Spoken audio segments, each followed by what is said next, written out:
Welcome to the Gravitas Retail Podcast Series, where we're going to be exploring the trends shaping the retail industry today and tomorrow. I'm your host, Abigail Cleanis, and today we're diving into one of the most dynamic sectors of our economy. From shifting consumer behaviors to the rise of e-commerce, tariffs, AI agents, and automation, retail is in the midst of a great transformation.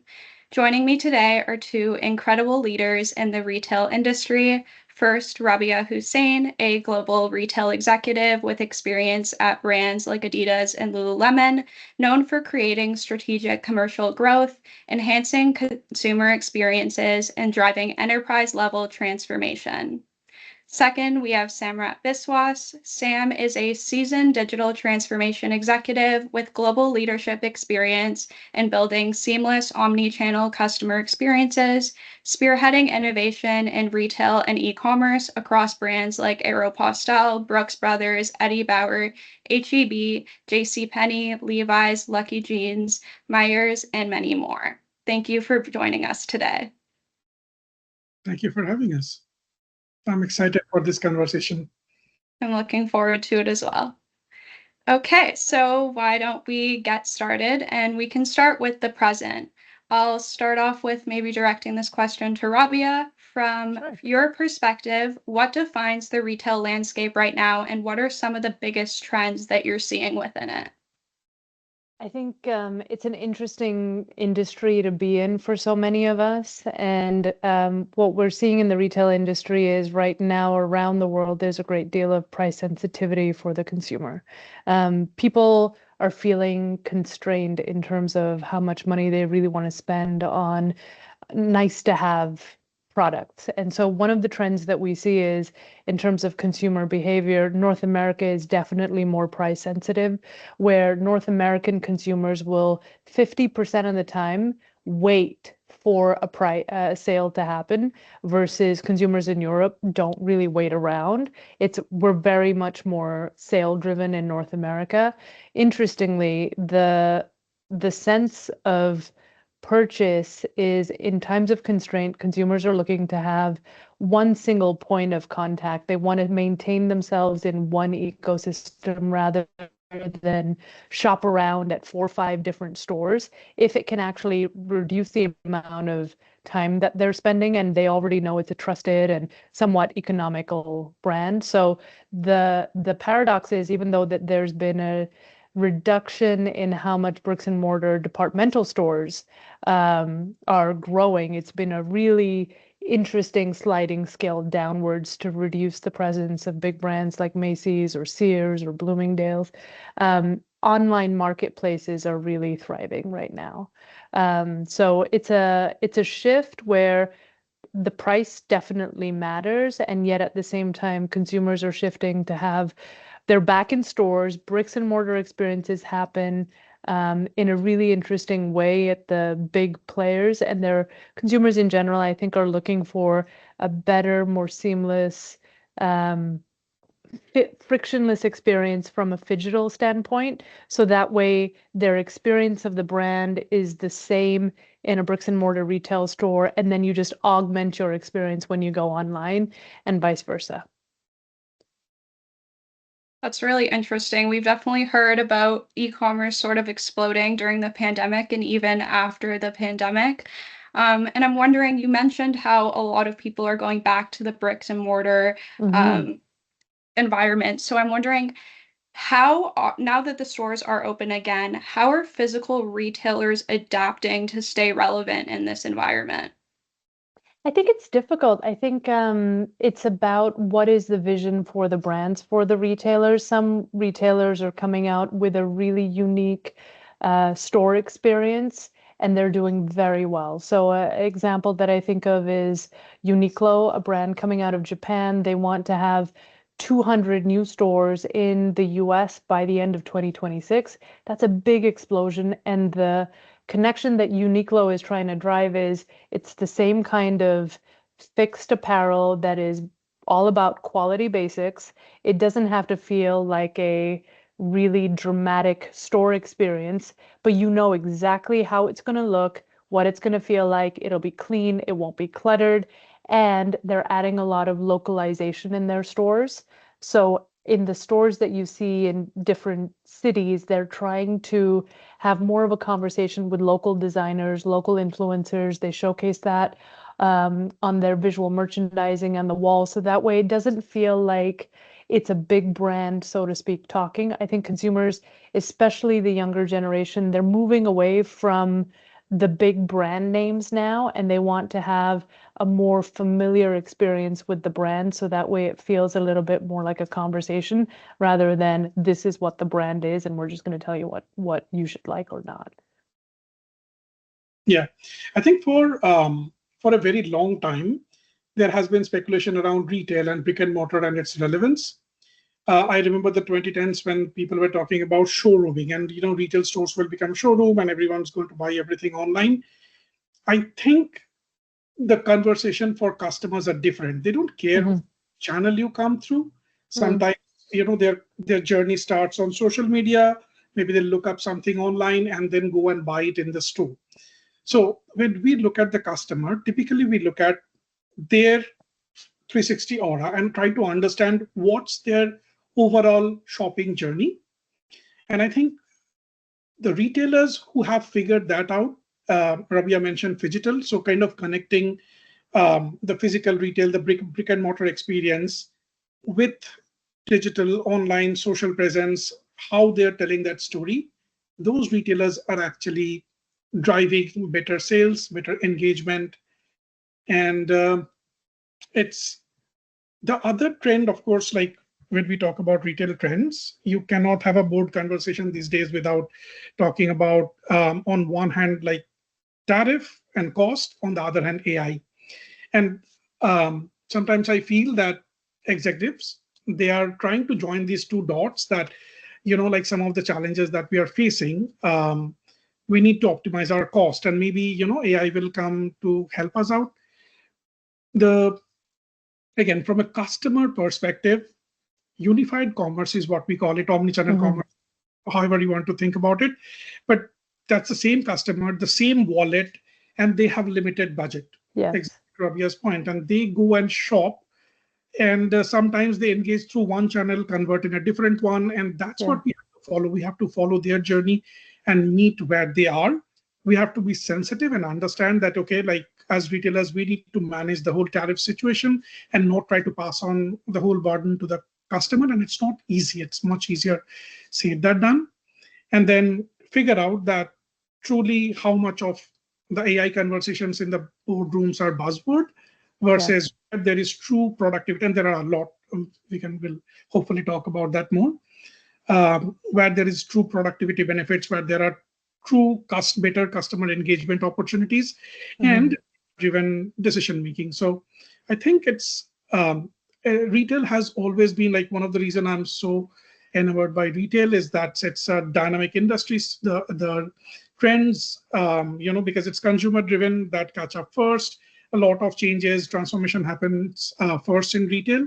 And we are, again, at one of those pivotal points where we can see changes coming. But I think that at the core for a retailer, price, product, promotion, if you get those things right, and if you can talk to your customer the way they want to be engaged and aligned with their values, that's how you win retail. I totally agree with you, Sam. The one area that I think the best retailers spend a lot of time on is beyond just the physical product itself and everything that goes with it, the quality, the size, the fit, the price of it. The best retailers, I think, also spend a lot of time on brand building. And the brand is what brings consumers into the stores. It's about having an affinity and a desirability to go see what is the Gap doing. They're creating an energy right now. Gap is one retailer that I think is doing some really interesting thing. They've coined this phrase, fashiontainment. You probably saw it's so viral right now. They were so agile and responsive to the American Eagle ad with Sydney Sweeney. They've come out with this really reinvigorated version of the brand. They've signed on a really important voice to design their clothes, with Zach Posen being the creative director right now. And so beyond just what the physical store looks like and what the product is, consumers want to feel like they're part of a story. And I feel like maybe, I know you're going to talk about this a little bit later, but I think the future, or maybe it's not the future so much, but it's a return back to what the brands of a retail company truly mean. And the rest of the details you'll figure out. I think Sam and I are both, tech and digital nerds. We love what kind of payment terms are you going to have, and what's going to be the one single frictionless uh, click purchase to do something on e-com, or future of AI. But at the end of the day, I think consumers are looking for experiences, and you want shopping to feel like it's a part of your lifestyle and your pastime. So going into stores, especially in big cities, is not so much about big consumer acquisitions. It's more about a branded feel. That's why you have these big flagship stores. More and more retailers are starting to put activities or cafes or something else so that way your brand becomes a destination and it's known for a place that drives more community and more conversation. And yes, there's a commercial impact to that. You have higher basket size, you have an increase in CLTV, your brand loyalty increases. There's all those financial reasons to do it. But I also think it just makes those brands so much more dynamic when you're having something to offer than like, what is the thing that I'm going to go buy from Levi's? Why should I even get out of my house and go to that store in the first place? There's got to be something more. And just building on that comment, I think that the affinity to a brand's flagship store and the whole experience of being immersed in the brand story is very different, versus the pull is very strong there versus going into a department store like a JCPenney, Yes. right? Where you see a little bit of everything, and the story, there is so much noise there that it gets diluted. So I wonder what your thoughts are on that. And then do you see kind of the similar trend in the digital space as well, where consumers are potentially becoming more and more loyal to the first party websites, like the buying directly from a brand's website versus shopping around through Amazon or like a JCPenney online, etc.?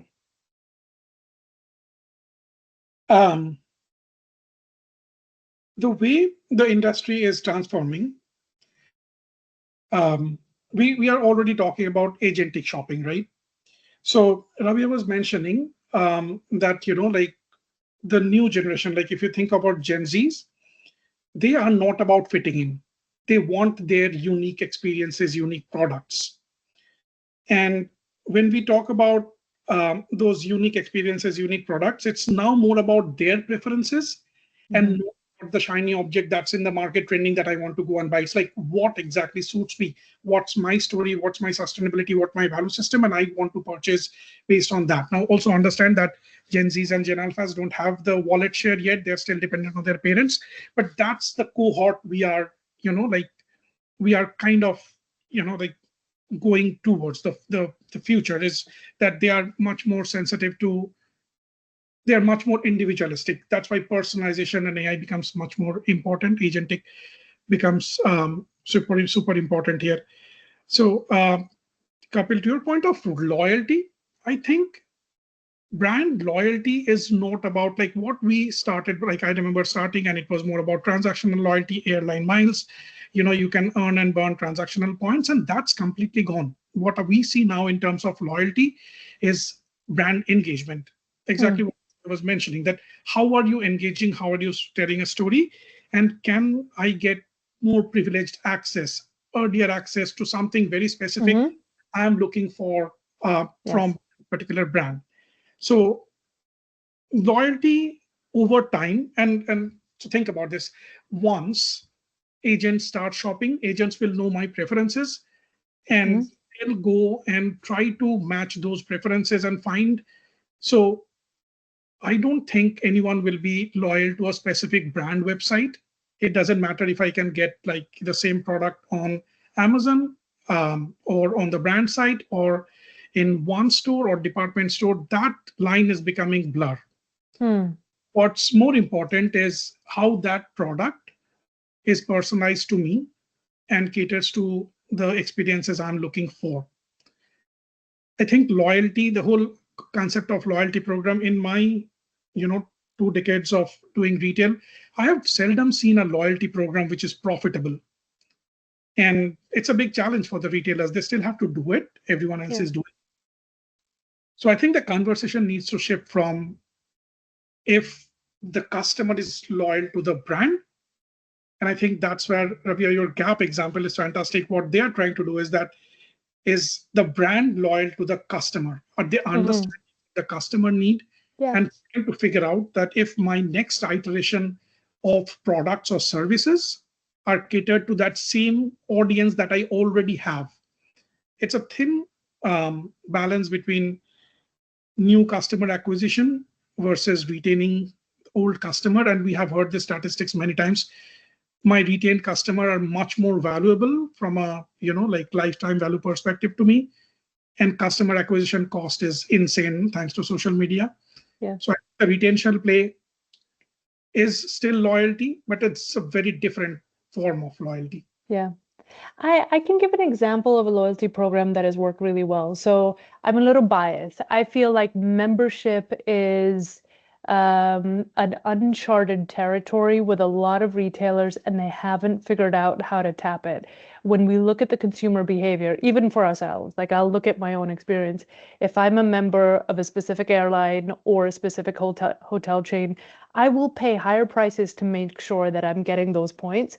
And a lot of consumer packaged good retailers haven't fully adopted that. I was lucky to be a part of the Addy Club membership program at Adidas. We did a rebrand, and it's won multiple awards on being world-class and super exciting in terms of what the consumer gets from it. And it's because the way that at the time we rebranded it, it wasn't just points for the sake of points. It was about you can earn points and you can trade points in for, yes, you can do it for a 10% discount. We gradually moved away from that, but it was about you can cash your points for buying a free pair of shoes, good ones, like $100 pair of shoes.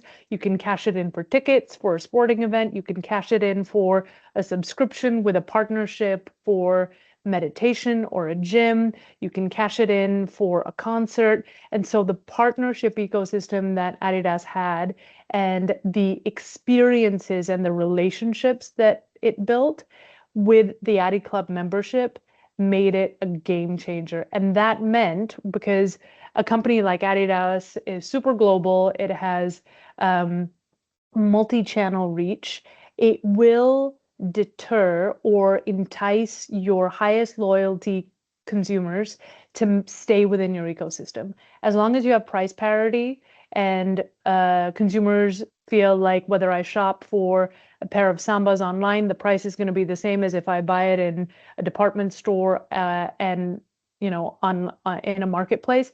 If there's price parity, they will prefer to stay in your ecosystem. We have better understanding of their consumer behaviors. We can then have direct one-on-one conversations and have more of a personalized view on what they want to buy.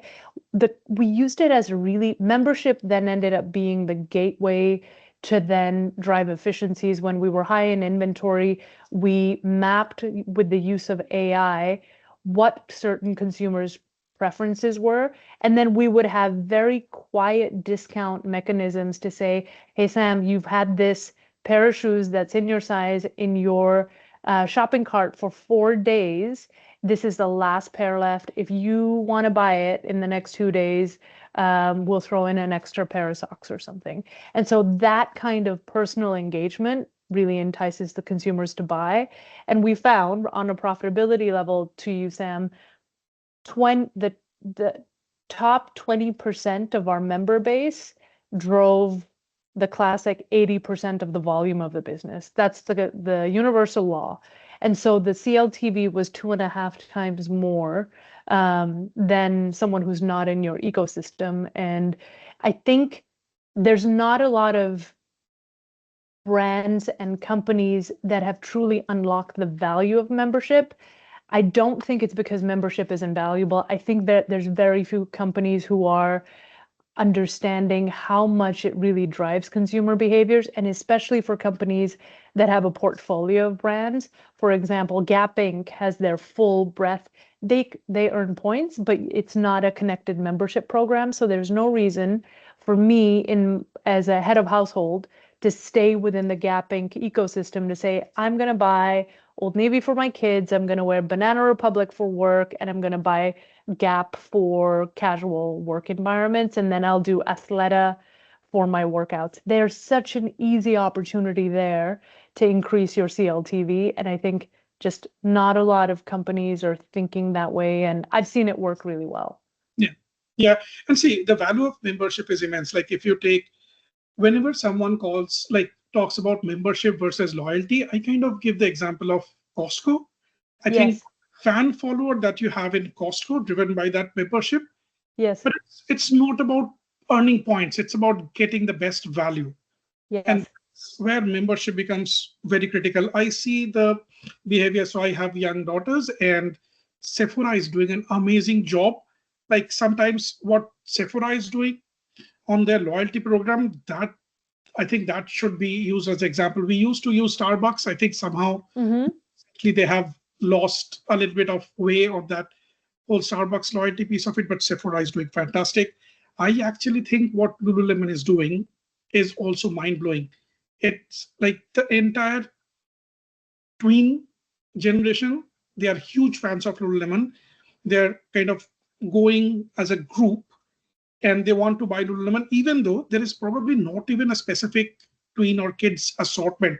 I was talking to someone like in the merchandising team at Lululemon, and they are now thinking of introducing those just because how they have created that brand loyalty and brand perception Yes, amongst this generation. So yeah, like membership loyalty, it's of course a value.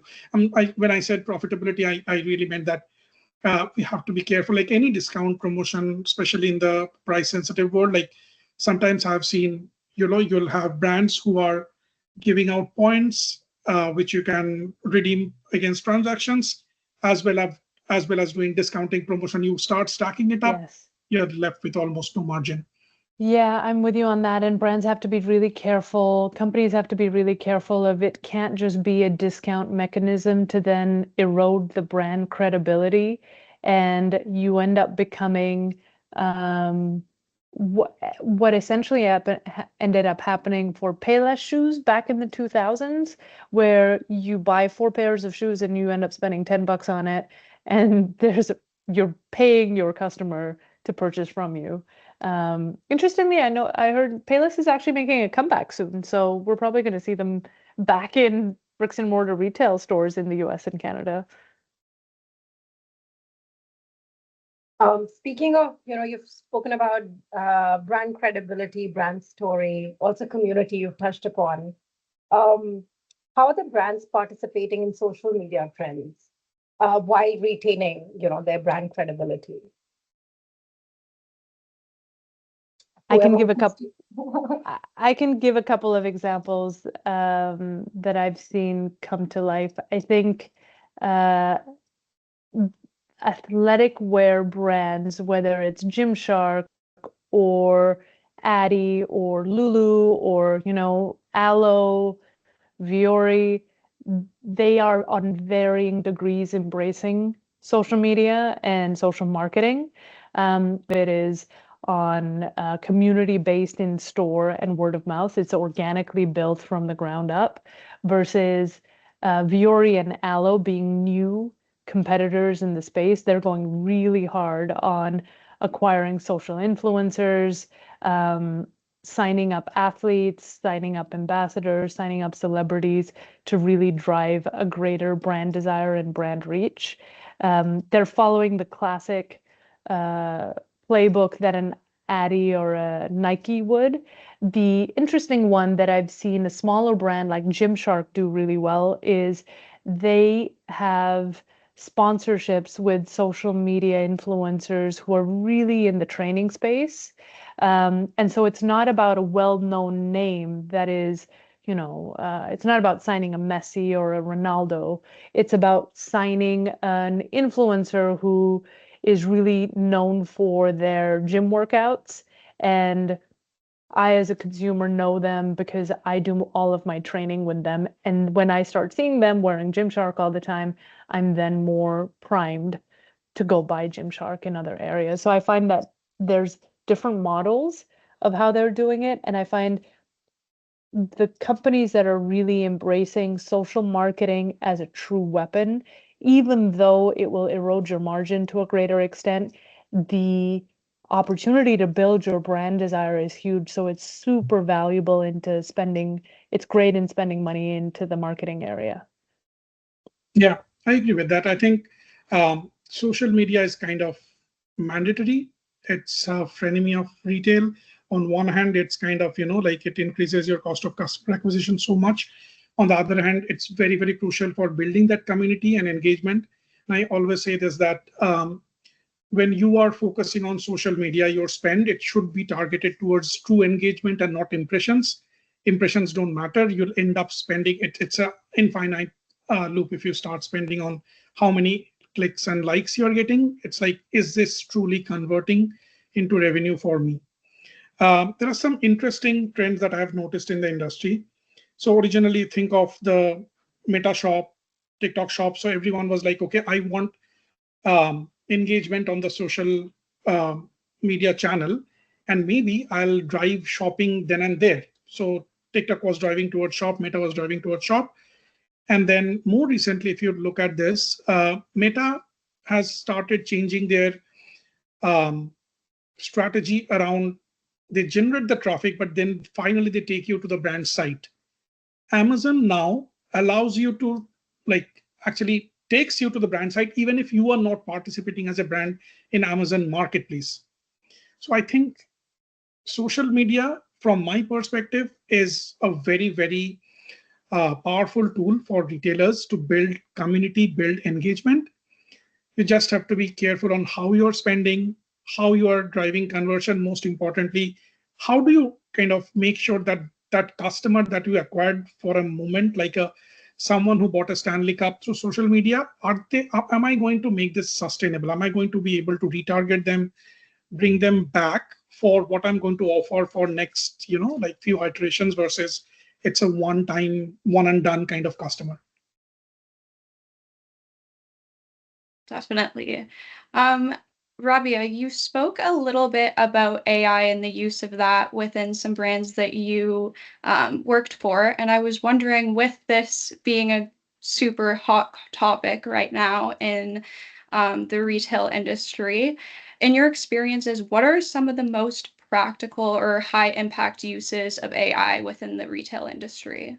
Ooh, this is a fun conversation, and I feel like, Sam, you've got so much more technical knowledge on this side. I can share, in all the conversations that I have with executives in the industry, most of us have a good chuckle to say we've been doing AI without talking about it for the last 5, 6, 10 years. It's not like all of a sudden companies are switching on AI. It has been in practice, and most companies have been investing in this area for a fairly decent amount of time. When you think about, when you think about what would be the best practices or most effective practices, it depends on what seat you're going to be sitting in and what perspective you're looking at it from. If you're looking at it from a cost and efficiency perspective, yes, definitely. You can reduce your cost by having more of your workload and productivity go through AI. Most companies, however, feel that they are in really early stages of adopting those AI practices. So there's no closed circle, no circuit yet to say we've actually embedded practices and processes into AI and we've switched off the tap on these manual costs. You're actually carrying double costs. So that it's not fully realized. From a financial lens, you can, I think, I know CFOs get very excited about, how much money you can save with AI. From a design perspective, it's super exciting because young designers that are coming out of design school now can merge their designs with something that you can see in the vaults of these long-term brands. So as an example, Adidas had a practice where the digital archives were then shared with the designers, and they can co-create new footwear and apparel through inspiration from designs with an embellishment from AI, and say, oh, we had this model in 1954, we're going to recreate something really cool through AI. You can do amazing things in marketing to say a localized view of different types of models through AI, and I can have a photo shoot of a model that looks like she's from China, he's from Brazil, she's from London, from different backgrounds, different body shapes, and it's all AI generated. There's no photo shoots, there's no travel, there's no payment of models. And you can do that at the drop of a hat with certain technology now. There is a cost to it, though. There's a cost to, I think a lot of people aren't talking about, yes, you can save money on that and it's fast, but there's a creative cost to that happening where you get so much more richness when you are out in Africa doing a shoot for a new outfit. There's going to be an entire industry that you're going to engage in when you actually end up paying models. There's a creative conversation that happens and ideas that get generated when you have human beings together. And I think it's not doing one or the other. It's about finding a balance of integrating all of those practices together. Well put. I'll start with the CFO conversation, Ravi. That's very interesting to me. A lot of CFOs in the past 10 years who didn't want to invest in data foundation because it doesn't have immediate ROI are now very excited about AI. And you cannot build AI if you don't know your data, if your data is not clean enough. From my perspective, the areas where we have been working, like there are so many examples where, like for the last 10 years, we have been using fraud checks purely based on data set and large language models, not so much hyped as AI. So every retailer has a fraud check engine, for example. What I'm seeing more and more is what I call the whole pilot purgatory. And the reason for that is people are doing AI as cherry on top. It's like, I will do a quick plugin and test and learn.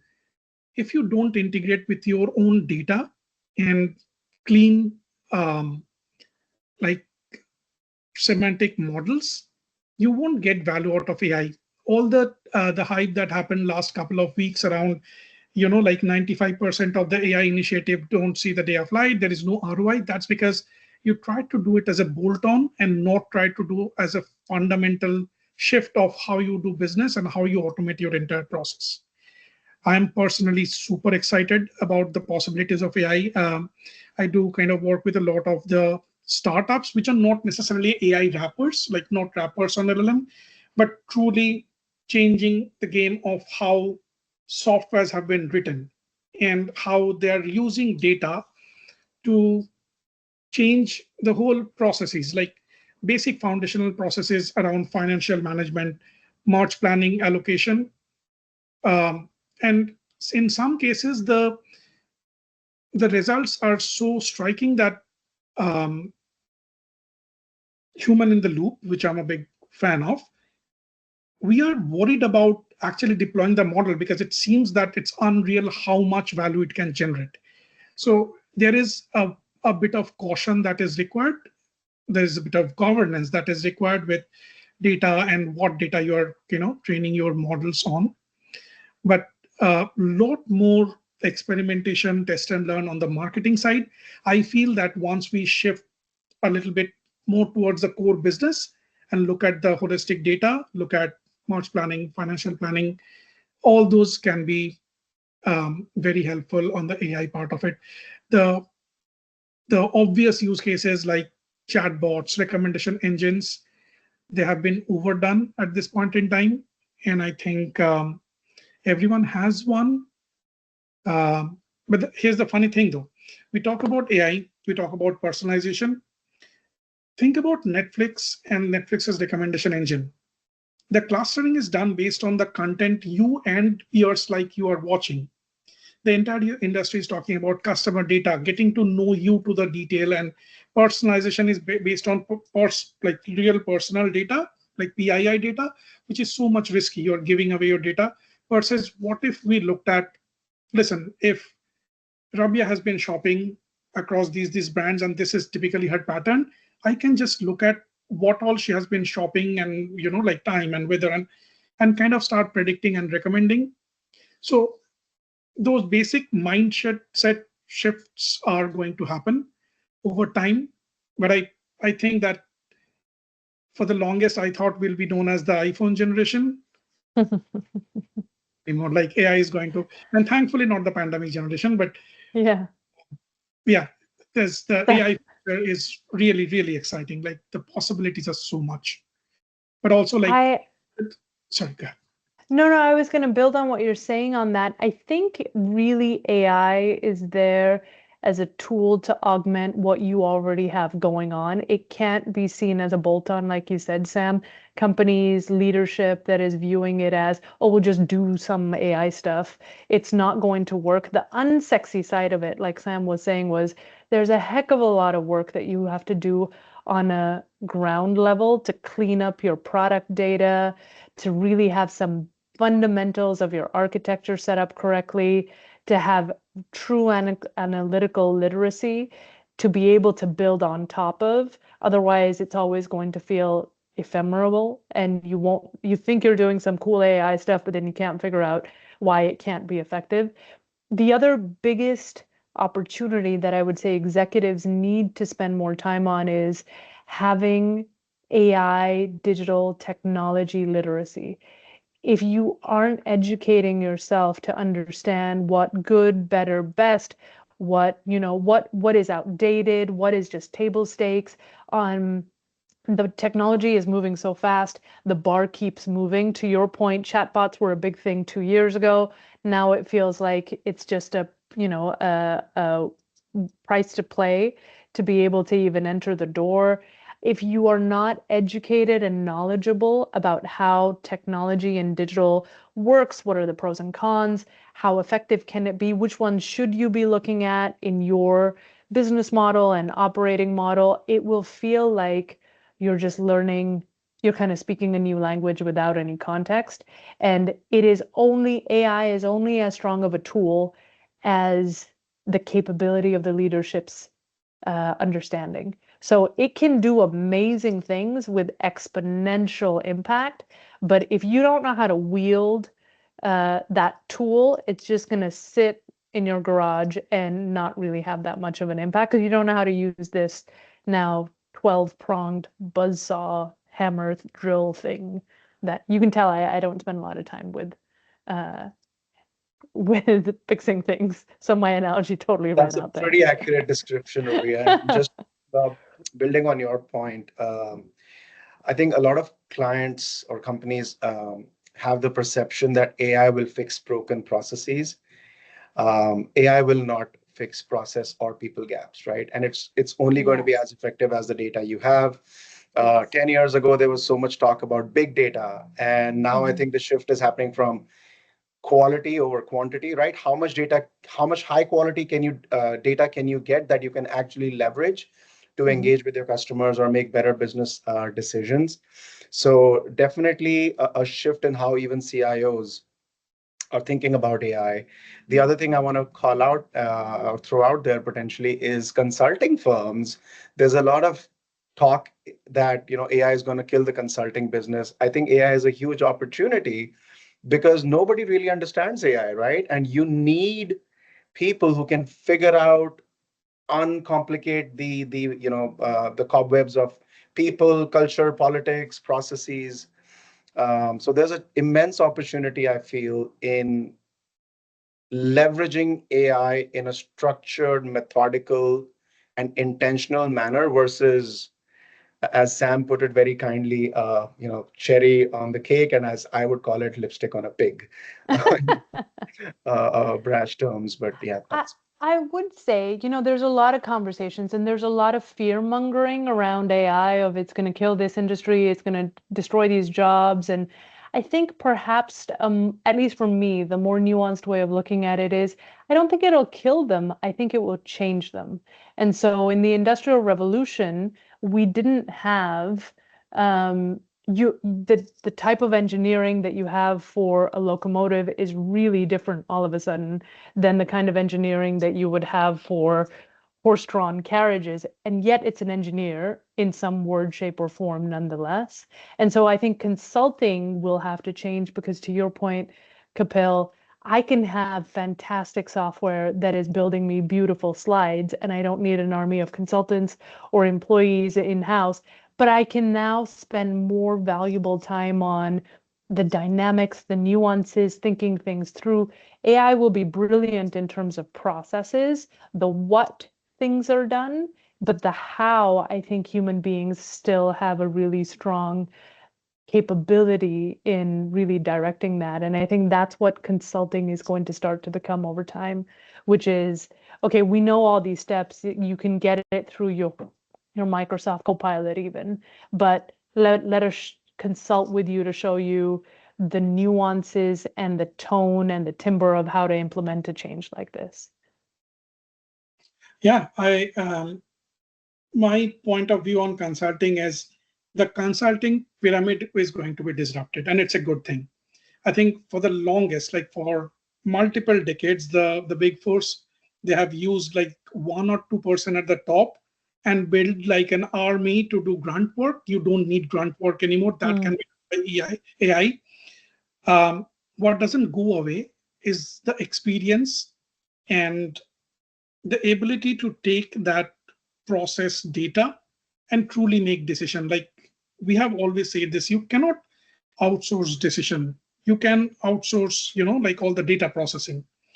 So let AI do some of the heavy lifting, and based on that, the actual decision making and the experience based what we call gut feel, that part remains. So yeah, you don't need a pyramid anymore. You can probably I don't know, like an obelisk or something like that. But that's going to fundamentally change all the research work, and it can be done much faster. One of the biggest advantage that I see, like I'm looking at, like some of my team members actually using AI to write code, and yes, quality over time will be better, but the speed, what could have been done in like 3 weeks can be done in 3 days now. That's what's going to change. It's the same thing like when we used to do things on paper, like humans used to do, and then you have calculator in a computer, you're moving faster, spreadsheet. It's just going to accelerate more and more. You can get to the outcome much faster with AI augmentation. But sometimes it does. I do think that pretty much everything, as I'm looking at it, right, can be done with AI. So I'm working on that narrative, like in future, in like 20 years from now, what will we do or the next generation do? And they'll do all the fun stuff. I understand. It's scary how much AI can actually do today. I was also kind of, like talking about in a different forum that the more you get to know that this is done by AI, so especially like where you're giving some of the marketing examples, model photography and stuff like that, and we are talking about authenticity and trust. If everything that you look at or that you hear, is fake, you cannot trust anything anymore. Yeah. Now, authentic storytelling becomes even more interesting, more important, because if it's very easy to, like create a movie in a couple of days, and you can create 10 times the movie that is created today in a year, in like a month, no one will engage with those content anymore. So your authenticity and how you build trust, every executive needs to rethink that, irrespective of the industry. Yeah, absolutely. There's the Davos conference that happens every year in Switzerland, and the topic for the leadership in 2023 was around trust and authenticity. And it's about time, in my experience, that we start talking more about that, because whether it's in news channels or AI or communication, or just in terms of like social marketing, even on a personal level for all of us on an individual level on our feeds, everything feels curated, everything feels like it's really cherry picked. And Maybe there will start to come a point where you need to have tags in place to say this is created with AI, or this was co-created. This book was written from Sam Biswas and also AI as a tool. So that way people just feel like, okay, until we get a handle of fully how to use this incredibly powerful tool, we know when it's used and when it's not. For sure. Going back to the agentic AI conversation, as a shopper, I'm a bit conflicted because on one hand, I see a scenario where my agents, AI agents, are doing the bidding and negotiation on my behalf and fighting out with the Macy's and the Nordstroms and different brands or department stores to get the best deal, fastest, cheapest, same product, right? But then on the other hand, I also think as a shopper, do I want to make it so mechanical that I actually forget the experience of walking into the store, experiencing how well lit it is? I was greeted, I was by a warm kind of environment or a vibe, and just being immersed in that story. So it's definitely going to be interesting, and I'm wondering how brands will balance both the sides of the equation. Yeah, definitely agentic commerce is a very, very hot topic right now. And I want to start by saying we have a runway of 3-5 years. It's not happening tomorrow. And even if it happens sometime soon, it'll be one other channel. Like I have done like some work around the future of browsers and browsing, kind of how it transforms into agentic shopping. Now, Kapil, my short answer to that is something which is low consideration purchase. You won't, like if you're buying toilet paper, if it's a Costco versus Amazon, let your agent figure it out. You just know but if it's a high consideration set, we used to talk about like when I consulted with William Sonoma long back, that a lot of the actual engagement happens in the store, like West Elm or Pottery Barn. You go, feel, understand the product, and then for the actual purchase, you click it on your phone because you don't want to carry a sofa, with you. So I think agentic shopping, as much as it's true, the best analogy I have is we used to talk about mobile first. So typically any website I go to now, you'll know that mobile is probably driving 65-70% of the traffic, but desktop doesn't go away. Same thing, stores are here to stay. Your, brand sites are here to stay, primarily for storytelling. And then on top of that, you'll have agents who knows your preferences. For any low consideration purchase, you'll use your agents. For anything high consideration, you'll still use your agents to do the research for you. But finally, you'll keep the decision to yourself. That's how I feel about it.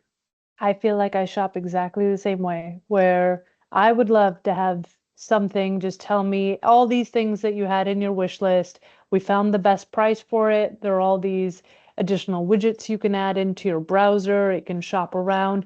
It could be really useful in a re-commerce environment and industry. The re-commerce business is growing. So that way, especially with sustainability being a big focus for consumers and Gen Z, the ability to say, oh, I don't mind buying something that's pre-loved. If it can shop around to say this, pen that I have, I can find exactly a replica for it somewhere else. Awesome.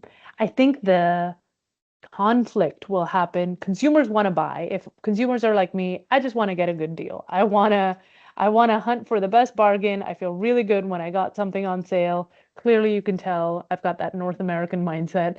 But the challenge is going to happen on the corporate side when brands and companies start to use AI for dynamic pricing.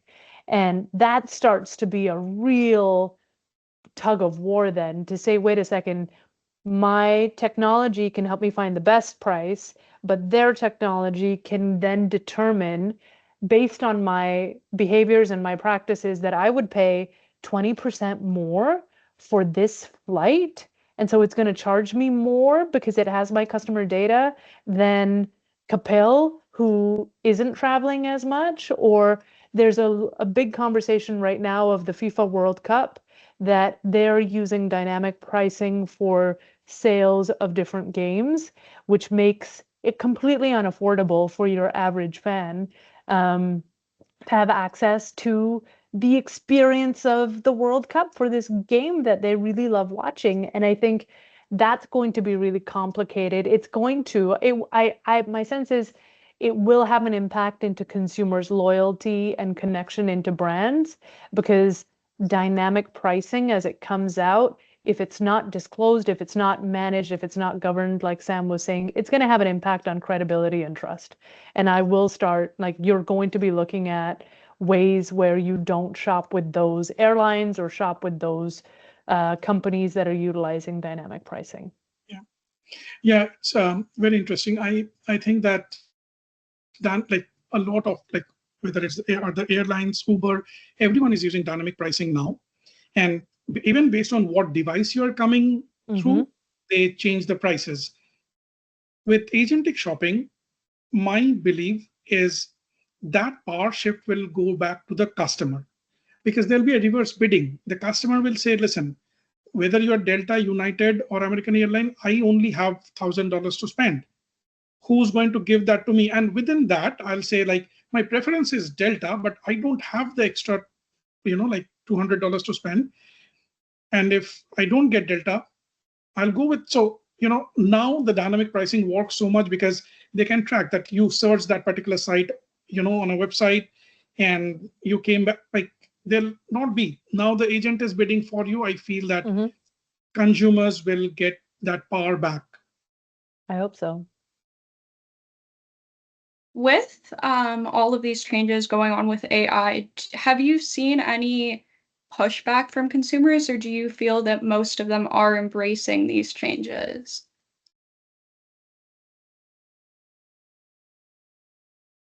I'm going to have to think about that. I feel like consumers aren't necessarily fully aware of where and how AI is applied. I think consumers would be very surprised with even 5 years ago how AI was being applied. I think on some level, it will start to become a conversation in the next many years. As consumer interest and knowledge grows, I think that's probably where the conversations will start to become more of a discussion. I don't know, Sam, have you seen any pushback on from consumers on AI? I just feel that typically when you're looking at a person and thinking that, okay, this is a consumer, they don't care. Like, they care about what product I'm buying, what price I'm getting. They don't care about if someone has used AI for that or not. Now, if you use AI and not be tasteful and, do weird shit, there'll be, social media outrage, definitely. But I think it is slowly becoming a new normal. Like, everyone is using it, and that's the thing about any technology. If it works, everyone will have access to it over time. So it can give you like a little bit of early adopters advantage in a few cases, but long term it makes it a level playing ground. So I agree. I think consumers don't necessarily, I'll call, I'm speaking with a double voice where I'm a consumer and I also work in the corporate retail sector, so I'm kind of part of both communities. I think consumers are fickle. We only care about whether the product is good, does it give me the impact or functionality that I want, and is it at the price point that I want? Whether a company uses AI to communicate, market, photograph, create, design, ship, decide pricing, I don't think consumers care as much until it gets to a point. I think at some point it will become an authenticity conversation, and then you can potentially start to see some boycotts based on AI once there's a human impact to it potentially down the road. But I don't know. It'll be interesting to see. Yeah, consumers are equally as commercially driven, financially driven as companies are. And so that's actually the fun of being able to manage both sides. It's not just that companies want to make money, consumers want to save money. And so both sides have an agenda. Yeah, I was just going to say that the other data point we have, though, is consumer side of adaptation or adoption of AI is fine. So this is, I think, for the first time, Google saw a decline in their search year on year. On the other hand, I was reading something that the searching product and services on ChatGPT Perplexity is growing exponentially. Now, that exponential growth is possible because the base is very small. Like when I spoke to someone at Perplexity about 6 months back, they were kind of generating maybe a few hundred orders per day, versus now it's becoming a few $100,000 per day. But even those models have their own challenges. What you can clearly see is that more and more consumers are relying on what we generally call AI to do their research. I think going back to the Netflix example, this was maybe even 10 years ago, right? We all knew they were using machine learning and algorithms to personalize Yes. the content for us. So as long as the application of AI gives value to the consumer or the customer, I think they'll embrace it. But if it's done with an angle of, hey, I'm going to do search pricing because I know that you're desperate to get this product, and I know that you're willing to spend $5 more on it, I think that's eventually gonna deter them from that brand affinity or loyalty in the long run. So it totally depends. If we look at AI from we talked about it from a consumer lens. Let's shift the perspective to a inside out conversation. So corporate retail, or how retailers are taking the AI journey, and what are some of the things to keep in mind from a resistance or culture embracing that? I think Rabbiya mentioned a little bit about AI education across the organization, top to bottom. That's very important. We have very little governance on where we can. Most of the companies don't even have like a AI governance board. There are new roles coming up, like some of the CDO roles are becoming chief AI officer or something like that, to build in those governance, not to accelerate AI necessarily, to build in governance and make sure that we are doing it in a safe way, if you will. I think AI strategy is very important. Again and again, we are hearing, and I'm a big fan of test and learn, like try it, fail fast. I get that. But if you don't have a strategy on where and why, it's like if you have a hammer, everything starts looking like nail. And like people don't even sometimes understand. They're like, oh, can AI do this? I mean, like, yeah, AI is not one thing, right? So I think starting from the top, having an AI strategy, having governance board to make sure that we are doing it thoughtfully, and how we are going to measure success, and how we are going to measure the impact of this change. I think that's a good starting point.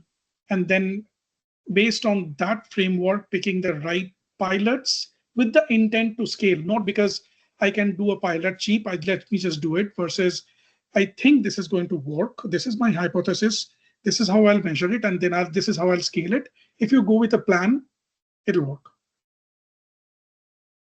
I will have somewhat of I'll look at it from a different angle. I think AI can often be perceived as a nice, bright, shiny toy, and the conversations quickly become only about that. Whereas my recommendation to most corporate executives would be try to understand where you are in your own business and organizational maturity. If you are an executive team and a business, an organization that is technologically savvy and have done all of the foundational work to now start to talk about AI, great, go for it. There's a lot of interesting things you can do there. The challenge happens when companies or executives want to just jump straight headfirst into an AI conversation, but they haven't sorted out basic things like their internal architecture, data and analytics, agile ways of working. I feel like understanding agile ways of working and embedding that into your collaboration practices, it has a far more accessible and accelerative impact than you operating in AI would, or understanding contemporary digital technologies and softwares for your workforce. Forget AI. Figure out how can you get people out of Excel and do some interesting work and analysis in some cloud-based softwares and technologies. So I think it really depends on where the maturity is for the organization and the executive. It's great, but you've really got to join where exactly you are. Not everybody is ready to have just purely an AI conversation only. You can get a lot of impact by talking about, like I was saying, foundational work or having a greater level of education on how to just embrace technology and basic digital practices a little bit better in your contemporary workspace. Yeah, definitely. AI can't be used just on its own. It requires that human-centric side of things. So I'm really happy that you mentioned that as well. We've talked about the current state of retail and some challenges that we've seen within the industry, as well as some innovations.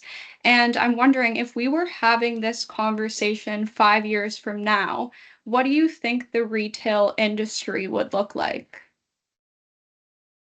Oh, it's a tricky one. I feel like 5 years from now, potentially it's going to look pretty similar, but there will be little seeds of what's coming up longer term for how the industry will, how it'll evolve.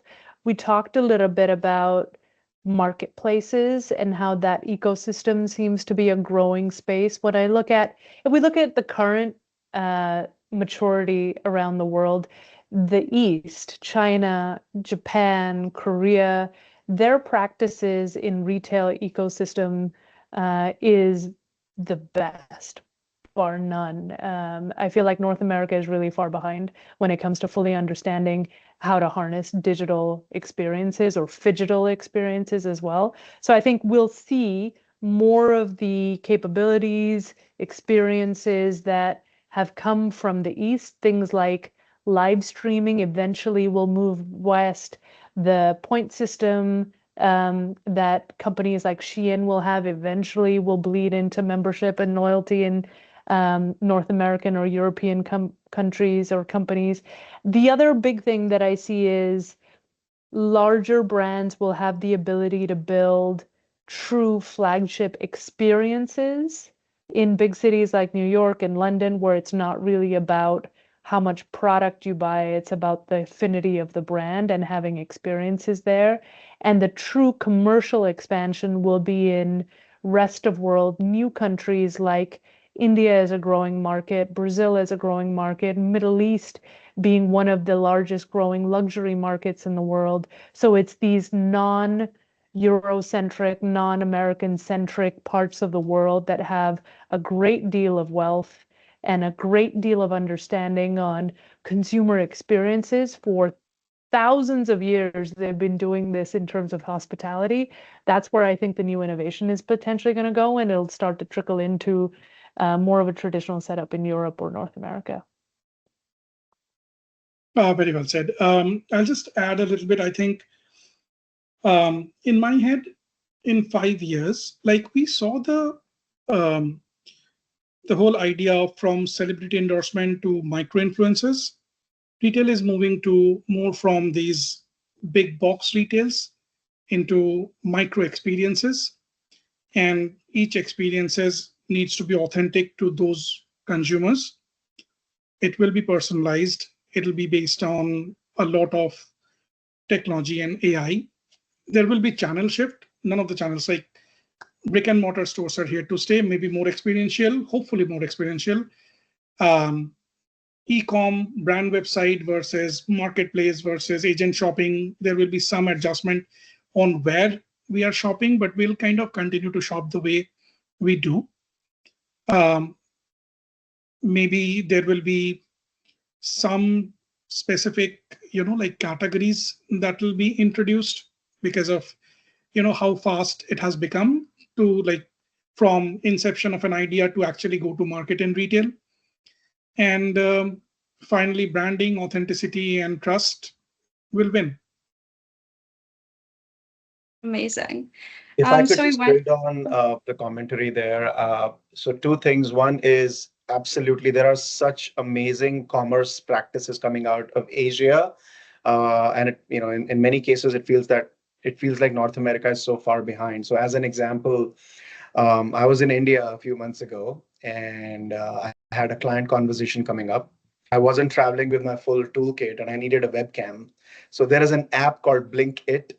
So you literally, in the blink of an eye, you can, and it's in the quick commerce category. So you order something, and within 15 minutes, it's delivered to your door.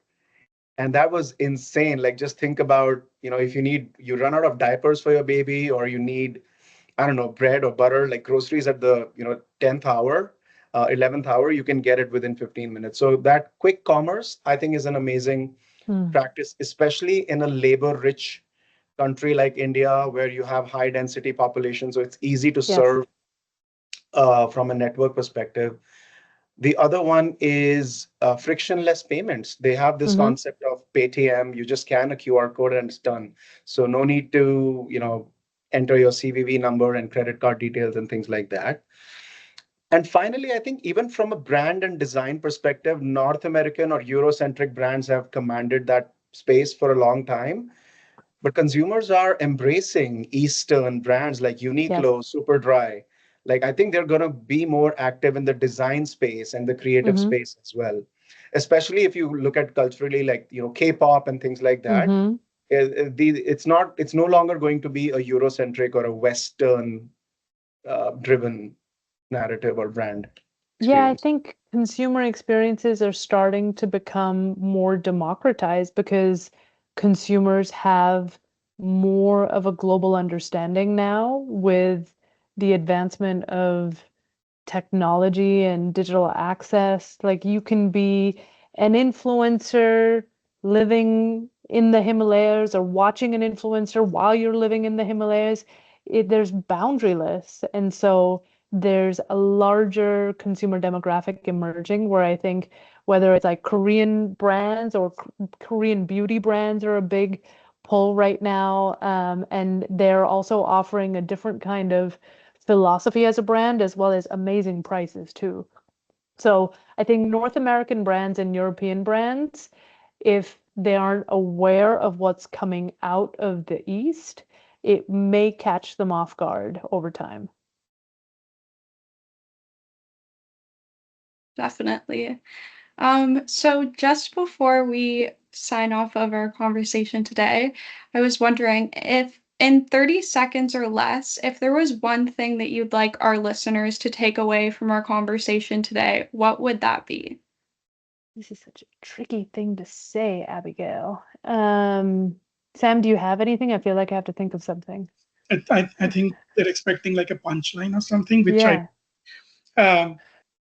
listen, I think retail, as it has always been, like in the last 10-15 years, is very dynamic, and retail will be shaped by consumer and consumer preference, how much consumers welcome AI, how much consumers are becoming more tech savvy, involved or not. And I just feel that it'll be evolving at a very, very fast pace. And as long as retailers and brands tell their authentic story and build trust with consumers, that will be the mantra to win retail. Yeah, well said. Really well said. I'll say something that's going to feel like a little bit of a no-brainer in that, as I'm spending more and more of my time and career in the retail space, what kind of becomes really apparent to me is retail, at the end of the day, is an occupation or a practice that has existed for hundreds of thousands of years. People have always bought and sold stuff. There's always been this barter relationship to say, I've got a product and you want to buy it. And so the fundamentals of retail haven't really changed that much. The fundamentals of retail at the brands and the companies that maintain a focus on the fundamentals is the product really strong? Is the quality really there? Do I have it at the right price point? And am I having an engaging digital or physical or acoustic or visual conversation as a client to my consumer, and am I making it compelling for them to come back and engage with me again? That's what it essentially comes down to. And I think there's a lot of noise out there of, gosh, all these things that you can do and invest in, whether it's in AI or efficiency. But at the end of the day, if you don't have a great relationship with your consumer and you aren't listening to them, and if you don't have great product, it's not going to work no matter what else, what other kind of bells and whistles that you put on there. So I think at the end of the day, that's what it comes down to. And I've started assessing brands with that lens to say, how strong does that brand resonance happen? How strong is the product?